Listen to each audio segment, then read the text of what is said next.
Ich darf am Ende immer noch mal eine Zusammenfassung in Cartoons Ihnen präsentieren. Das heißt, Sie sehen all das nochmal, was Sie gerade gehört und erlebt haben, mit anderen Worten.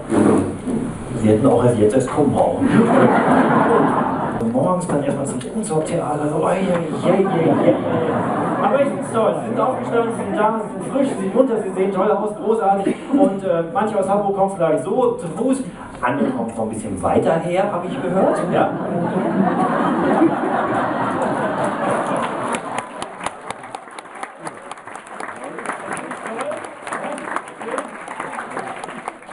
Aber es ist gar nicht in Nähe Wolfsburg. Ne?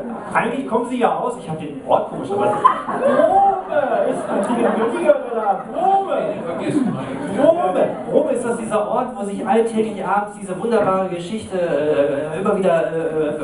sich immer wiederholt, die jeder kennt. Brome abends, wo diese beiden Tiere sich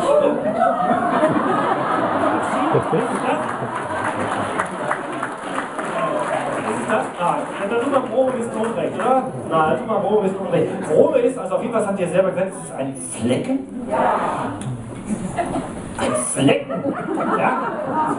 Also, das ist also der Flecken, ja? Okay. Da kommt sie her, aus einem Flecken. Sehr schön. Aber ich glaube, das Brome ist völlig verkannt. Und das sind sehr bescheidene Menschen.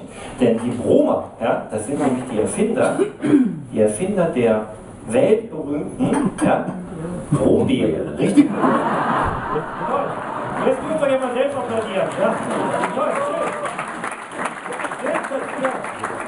Dass ihr so zahlreich erschienen seid. Also großartig. Die Bromer, wunderbar. Glückliche, lustige Menschen, das haben wir in Hamburg aber auch. Ne? So ist ja nicht. In Hamburg haben wir das auch. Und auch die Norddeutschen sind ja ein sehr lustiges Völkchen. Ja? Kann man auch sofort am Gesichtsausdruck erkennen.